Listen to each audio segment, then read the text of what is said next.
Hey everybody, welcome back to another Thoughts by Jay Brown segment. Today we are going to be talking about the Electoral College and again, my favorite people in the world, the National Popular Vote Compact Group. Now, today we're going to be talking about their myths about big states and big counties. I think you're going to enjoy this because as I watched it and clipped it and have rewatched it, I understand what they're trying to say, but I still think they're missing the overall point and the overarching point of what's wrong with the Electoral College and how to fix it. So let's move on to the next piece. It is a fact that slightly more than half the nation's population lives in the 12 biggest states. One defender of the current state-by-state, winner-take-all method of awarding electoral votes has claimed that under national popular vote, as few as 11 or 12 states would control the outcome of presidential elections. Okay, so as you heard, they're citing that, yes, at the time of recording their video, the largest or the heaviest population by a slight margin is in 12 states. Those 12 states could, in theory, elect a president by a popular vote. Okay. They go on to cite Hans von Spakovsky's 2011 article from heritage.org titled Destroying the Electoral College, the Anti-Federalist National Popular Vote Scheme. Specifically, they're citing a paragraph with footnote 9, footnote 10 area, which states, quote, consequently, the National Popular Vote Scheme proposes an interstate compact in which participating states agree in advance to automatically allocate their electoral votes to the winner of the national popular vote, disregarding the popular vote results in their state or what the relevant legislatures might desire. And this is where they're taking their quote here. The national popular vote would put the fate of every presidential election in the hands of the voters in as few as 11 states. And that's where they end. That's where they end the quote. They didn't ellipse it properly, but 11 states, and thus give a handful of the populous states a controlling majority in the Electoral College. End quote. Which would then undermine the protections of the Electoral College. In context, if you add the first part, where the national popular vote does undermine the Electoral College, it would actually take away and disregard the popular vote of the state. For example, say in Washington State, we decide in 2020 to hands down unanimously vote for whoever the Republican candidate is, whether it's Trump, Pence, or whoever. Let's just hypothetically say, and the National Popular Vote Compact is in place. Those electoral votes that could have went to the Republican candidate now, because of the National Popular Vote Compact, goes to the winner of the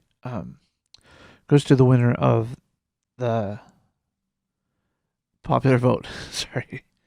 So with that, you have undermined the popular vote of a free democratic election in the state. Why? Why do we allow the popular vote in one category to stand but not in the other? I mean, seriously. That's what I would like to know. However, the voters of these states would control the outcome of a presidential election only if you make the politically unrealistic assumption that one candidate would get 100% of the popular vote in all of these states. The political reality is that no candidate received more than 63% of the vote in any of the 12 biggest states in any of the 7 presidential elections between 1988 and 2012. So what you're saying is that the only way these 12 states would actually elect a president via the electoral college system is if 100% of people voted in these states. Last I knew, most of these states use a winner take all, meaning whoever has the most votes gets all of those electoral college votes, which is what you're advocating for. You're advocating for the popular vote of a state to be impugned by the popular vote of the nation. That's asinine to begin with. If the majority of a state votes and they have a winner take all mandate in their state for their electoral college votes, then if all 12 of these states were carried by one person, the other 38 states and the District of Columbia are irrelevant. But we'll get more on that here in just a moment. 2012. Moreover, 5 of the 12 biggest states are very closely divided battleground states. And President George W. Bush won 6 of the 12 biggest states in both 2000 and 2004. So what you're saying is that these states are contested. These states are divided. That you have to try and swing the votes one way or the other. Okay. So realistically speaking, what you're really trying to say is that the 12 states rarely come together to actually all vote for the same person. Okay, that's a fair argument. We can go with that. But it still doesn't preclude the fact that what you're saying is that you want all the states to vote this way of a popular vote and have all their electoral votes go to the winner of a popular vote, which is already happening. It makes no sense whatsoever. You're basically taking away the state's rights to choose, which is protected by the Constitution, to do this, to make a national popular vote. That's just asinine. The answer to the question about whether the 12 biggest states are in any way special or controlling in presidential election becomes clear by looking at the relatively close recent campaigns of 2004 and 2012 and comparing the role of the half of the nation's population living in the 12 biggest states to the role of the half of the nation's population living in the 38 smaller states in the District of Columbia. So when I was clipping this out and listening to it, I saw their arguments. I mean, I clipped this out and then clipped the next 2 sections out, but I understand the point he's trying to make here with these 2 elections, and we'll let him explain it. But just bear in mind that in my interpretation, this does not help his case at all with his myths here. But we'll continue on. And I also like to point out that if you get a chance, again, like with all of these, go watch the actual videos that they put out and look into their sources. Read their whole sources. They're cherry picking their data, much like other people do. But again, let's go on from here. President George W. Bush won by holding his opponent to a near tie in the popular vote in the 12 biggest states in 2004, while carrying the 39 smallest states by about 3.2 million votes, thereby ending up with a nationwide winning margin of 3 million votes, essentially his margin in the 39 smallest states. So yes, in 2004, George W. Bush won 6 of the states, of the 12 big states, and then won a much larger carry in the 38 states plus D.C., which they go on to call 39 states. And I'm not going to begrudge them that point. D.C. is not a state, it's a federal territory, so to speak.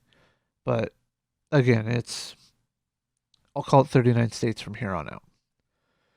The point is, he still had to win some of those 12 in order to win. If he got less than, I would probably venture to say if he lost 2 of the 6 states that he won, of those 12, he would not be the president, even though the rest of the nation he carried. So, is it a myth that the big states can elect a president? I don't exactly think so. You know, it is what it is. I mean, not that Texas was ever going to not vote for Bush, because he was their governor before that.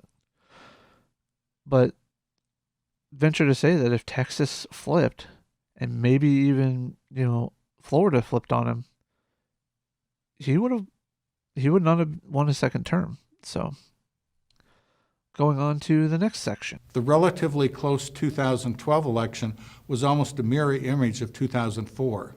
President Barack Obama won by holding his opponent to a near tie in the popular vote in the 39 smallest states, while carrying the 12 biggest states by 6 million votes, thereby ending up with a nationwide winning margin of about 5 million votes, essentially. And so here's where I think he undermined his own points.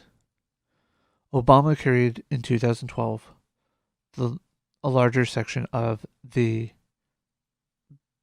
12 bigger states compared to the 39 smaller states.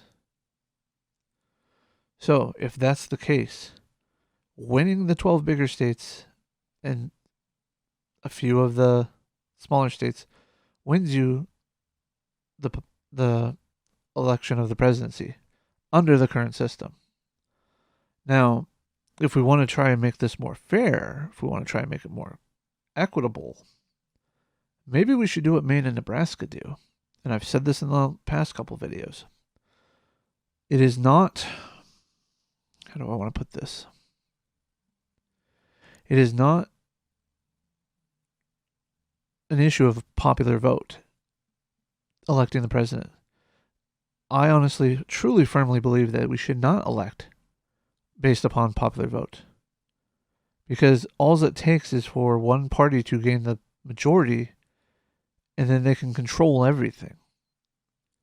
And that is a scary thought. That's when you start having, despotism. That's when you could easily have things wiped away by the Constitution. Because all it takes is an expansion of powers and Congress voting to change things. Now we have the judicial system to keep both of those parties in check. But the problem is, what happens when the fears of the left over Trump's first 2 years in office, that he was going to stack the court, he was going to, he had control of the House and the Senate, he was just going to start passing all this shit. Did it happen? No. And I'm not trying to fearmonger's sake, but I'm just saying that eventually, if we allow solely a popular vote, it erodes at the checks and balances that we're going to have in the Constitution. And we don't want that. We should keep our republic, yes, republic, not a democracy, in check. We should keep it together as a whole. Yes, there are flaws with the system. There are flaws with every system. And for those of you who say that Venezuela is not true communism, this has been tried in several other countries where communism's been tried. The results tend to be the same. So we need to stop and think. Is the national popular vote going to take us to communism? No. It can be a stepping stone to get there? Sure. But we have to look at it this way. These checks, these balances, and these positions, or these procedures were put in place, yes, to keep down early on the poorer classes, the uneducated classes. But as we have grown to educate ourselves, we've understood that, hey, let's allow for more and more input. And as long as we can continue to have that input, then we need to allow for we need to allow for these checks and balances to stay in place. This is how we're going to keep it. So, with that said, let's move on to the next segment. Essentially as margin in the 12 biggest states. The fact is that there is nothing special, much less controlling, about the voting power of the 12 biggest states, any more than there's anything special or controlling about the voting power of the 39 smallest states. So then why do you want to undermine the Electoral College? If there's nothing inherently wrong with the way the system is working, other than it doesn't result in a popular election, then why change it? If it has worked for the last 200 plus years, why change it? Out of all the elections, we've had what? 4 that were not won by popular vote? I think that's a pretty good track record, you know, considering the average is two years per president. We've had 45 presidents, FDR being the outlier on the high end there. It surprises me that people are so upset with this. And again, the biggest issue has been the most recent election of Donald Trump. I don't care for the man. I really don't. What I care about is the Constitution, the laws and the framework that was set down that we have honored and upheld until it no longer suits us, until it's no longer provided the results that we wanted. And when I say we, I mean whichever party's trying to dissuade it. So let's cut the crap here. Let's actually sit down and talk about how we could change this in a more effective and more communicable way. National popular vote makes every voter in every state equally relevant in every presidential election. Returning to the opposition's original concern that the 12 biggest states would control presidential election, anyone concerned about that possibility should be far more concerned about the current state-by-state winner-take-all system. Today, a candidate getting a mere plurality, never mind 100% of the popular vote in the 12 biggest states, would get all of these states' electoral votes, and hence enough electoral votes to win the presidency under the current system. And you just proved my point yet again. It's not a matter of winning all 12 of these states that makes you a president. All you have to do is get a majority of those 12 states. And then you can say, F the rest. This goes back to your whole complaint about the flyover states, about how these states don't get visits regularly from presidential candidates. Well, I wonder why.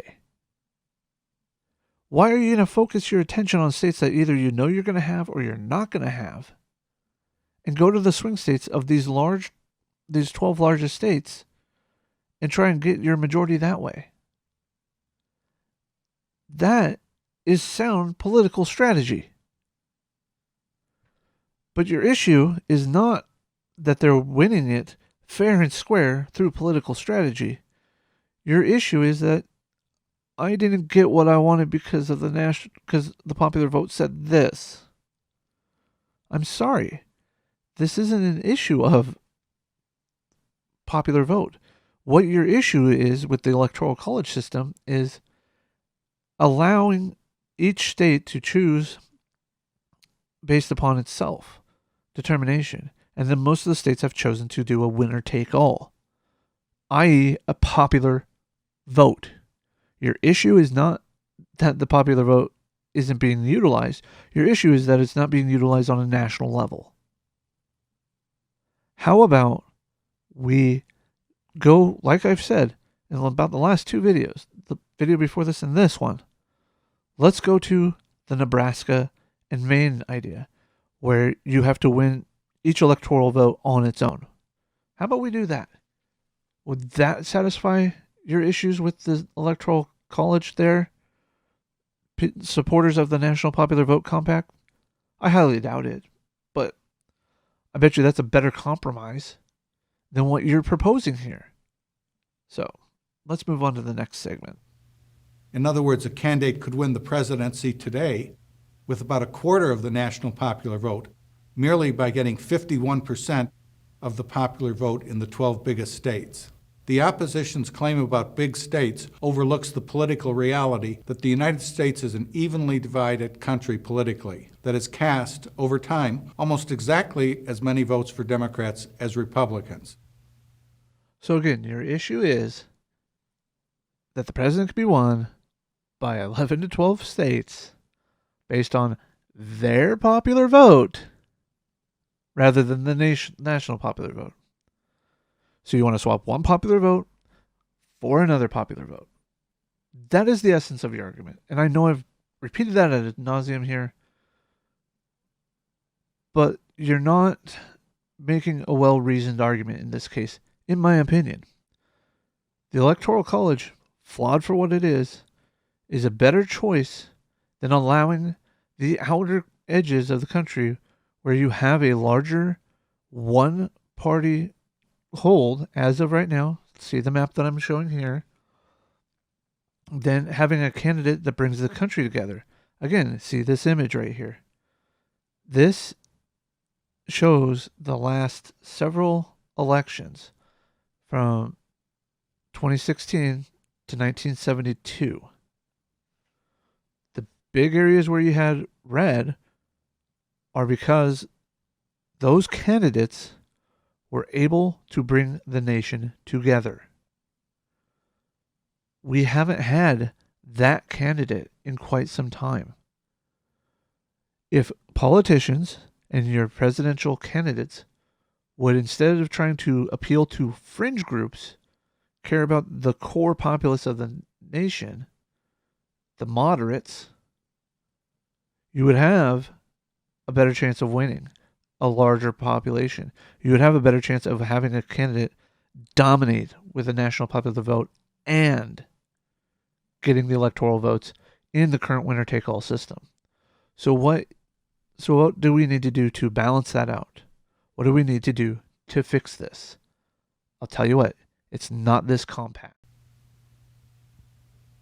In a similar vein is the fact that half of the nation's population lives in the nation's 146 biggest counties. One defender of the current state-by-state winner-take-all method of awarding electoral votes has raised the concern that the 146 biggest counties would control presidential elections under national popular vote. So, an example of this is literally a tweet. I will link the tweet below so you can read the tweet in the threads, and I will also be linking the articles that are referenced in this, that are referenced by this in my research. One of them is fairvote.org's article from the same time as the tweet here from Stephen Fleming in 2014. The issue that they have is precluded. Oh, actually, he'll go into this in just a second. But the issue is that, yes, 146, heck, even less than that, could elect a president. And that this is an issue. The tweet that they use in question leaves out the tag of a different group called the Fair Vote, which is a nonpartisan champion of electoral reforms that gives voters greater choice and stronger voice in a representative democracy. Well, the problem is, we are not a democracy. We are a republic.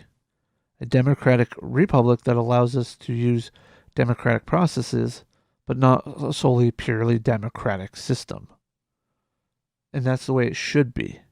Fair vote does not mean popular vote, and it should never mean a popular vote.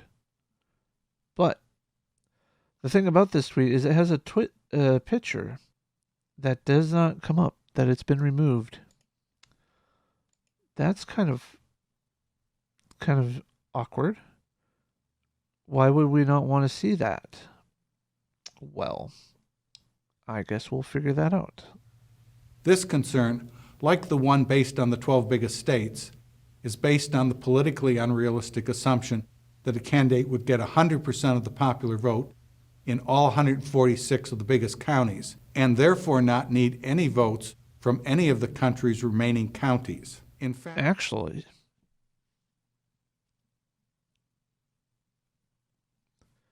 actually, you just took down your own straw man right here by talking about the 12 big states earlier, or I should say earlier, whichever way I'm pointing.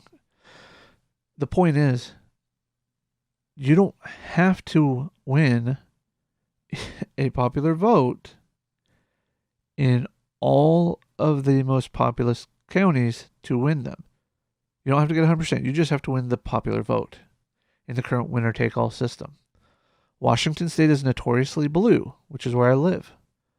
And I lean to that direction, politically speaking. However, with that said, there are a lot of red counties that get outvoted by predominantly 3 counties: Snohomish, Pierce, and King counties. Because that's where the population of the state is. So, I mean, come on now. It's not unreasonable to think that if you win under the current system of winner take all, you don't have to win a whole state. You just have to win the county, the most populous counties of that state. And ergo win. So therefore, sound political strategy, again, coming back to the 12 states, is to go to the counties that you can swing in your advantage. So, moving on. In fact, the total vote in these heavily populated counties is only 59% Democratic.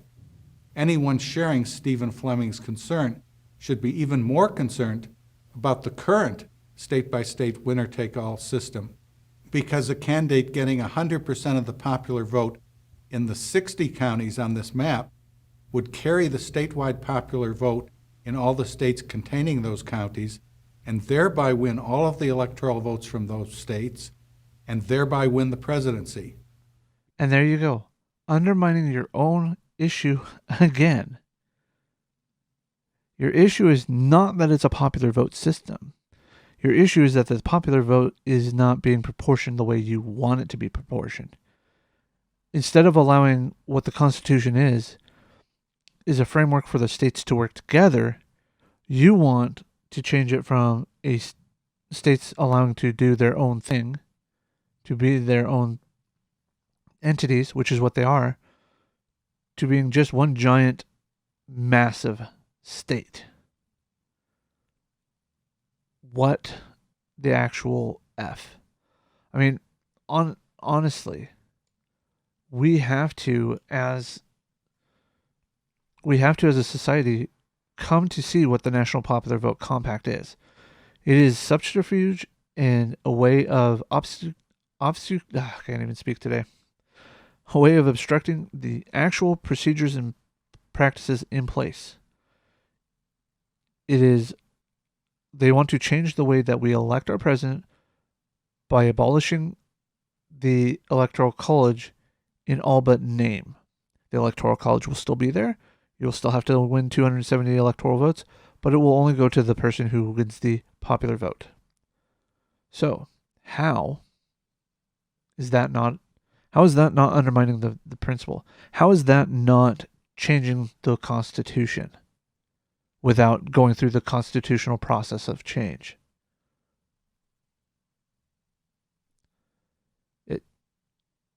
Proponents are saying, yes, this is the state's the state's effectively using their state rights to choose to do something. Sure, that's fine.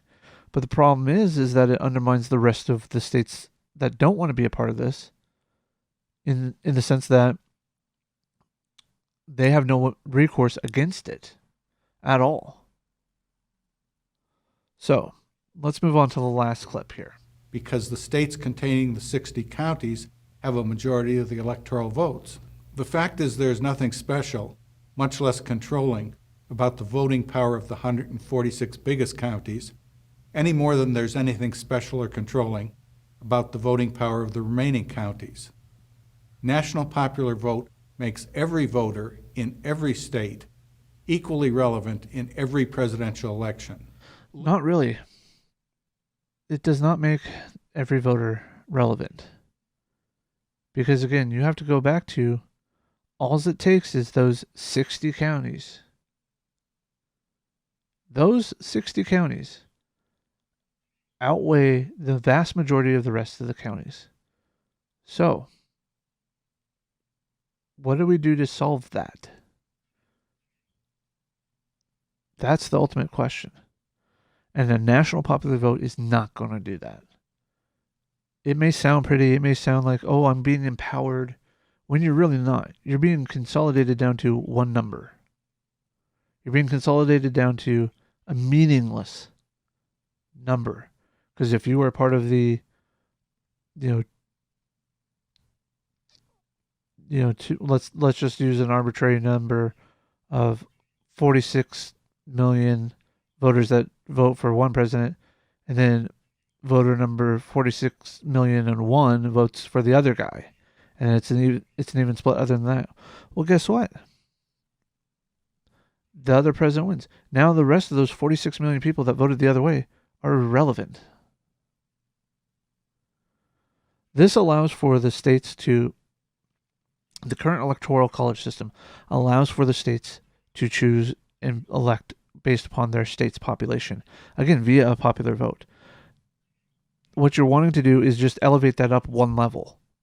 Well, elevating it up that one level negates a vast majority of the interior of the country. Going back to look at his actual map here, you will see that there is a lot of gray from the Cascades, Sierra Nevadas, all the way over to the Mississippi River, and even then from the Great Lakes below to about Florida.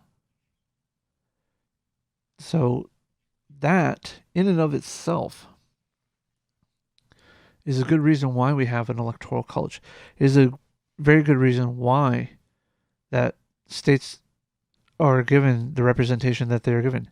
If you want to affect change in government on a personal level, you need to deal with your representatives, your House of Representatives, your senators.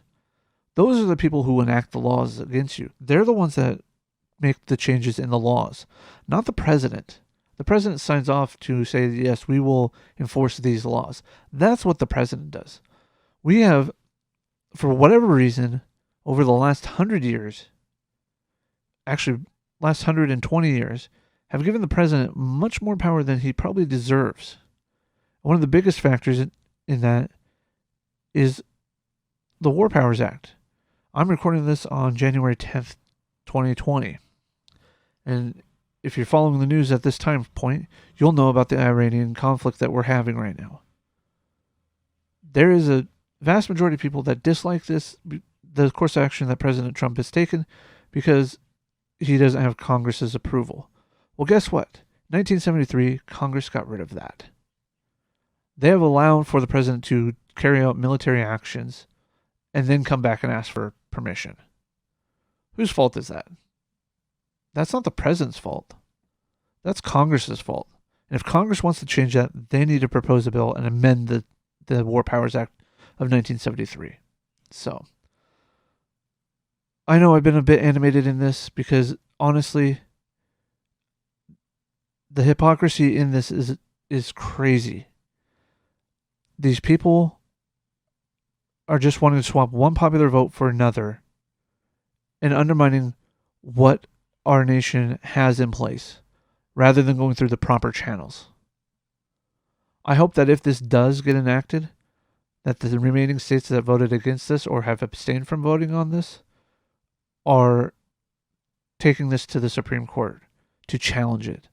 Because honestly, this is undermining the Electoral College. It is basically taking it away from the people. It's taking it away from the states. Like I've said, many states, and like they've said here in their video, many of these states are only won because of the counties, the largest counties in the states. Well, guess what? If you want to take that away, go to Maine, go to Nebraska. Those models, their model works to divide the electoral votes up better. Maybe if we did that, maybe if we were able to do that, that would be a better way of doing this. But I know most of the proponents of the National Popular Vote Compact are going to hate on me, and they're going to hate this video. But the fact that you're willing to trade the popular vote in your state, and rather than change it in your state, you feel the need to change it nationally. I have nothing else. I have nothing else to say on this other than the fact that you need to learn your civics lessons. You need to understand the government that you are in, so you can change it correctly. So, with that, thank you for joining me in this series to date. I have a few more coming, and I want to thank my first patron on Patreon, NANA. I really look forward to putting out more content on a regular basis.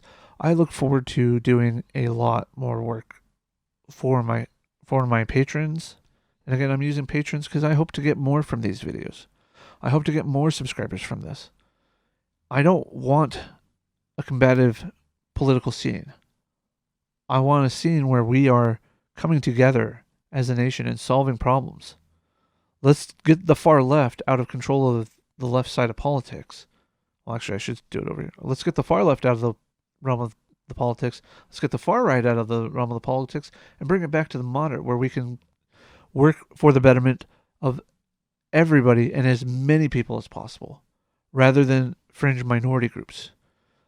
Nothing wrong with people having differences. There's nothing wrong with people being different at all. But the few minority different people should not be telling the majority how to live their lives. It should not be telling us how to do things. That is how we get to, things like Bolshevism. So, take care for now. Again, thanks for my patrons, or I should say patron for right now, and look forward to more coming in the future. Have a great day.